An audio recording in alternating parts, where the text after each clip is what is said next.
So before I came to Arkansas, I served for a year as an associate pastor and also as a campus minister. And in that campus ministry is an ecumenical ministry, but it was also one that was through United Methodist roots. And of course, working with students, there's a college praise band, and the worship leader one day said, "I need to talk to you." And I said, "Okay, sure." So we went in my office one night and we were talking, and she shared, "I think our service is becoming really traditional." I had no idea what that meant. It was a contemporary worship service, and I didn't preach quite the same style as I do in a church, so I wasn't sure where this was coming from. So I said, "Well, can you explain that to me?" And she shared, "Well, I think communion, that's really the problem, is that that's feeling too traditional."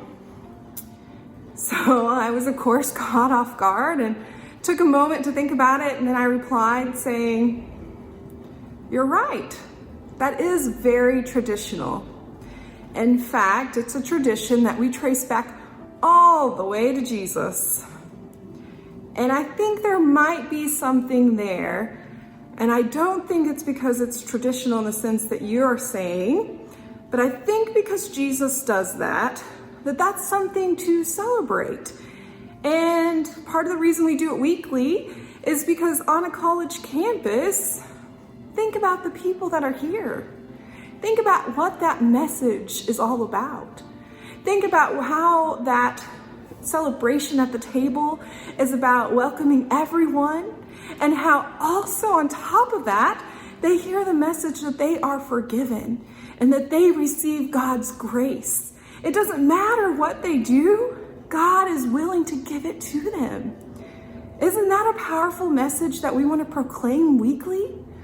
Isn't that something that we want to do in our faith? We want to live as Christ lived. We want to live as Christians. And so we do. We want that hope that comes at the Last Supper. Because if we think about that Last Supper, we remember how Jesus gathered with his disciples. He took that bread and he took the cup and he said, "This is given for you.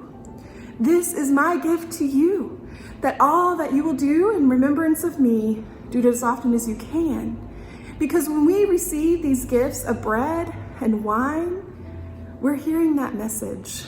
We're hearing that message of hope that says, "You are forgiven, and I have given you grace, because I also have given grace to even those that have betrayed me." And that's a powerful message.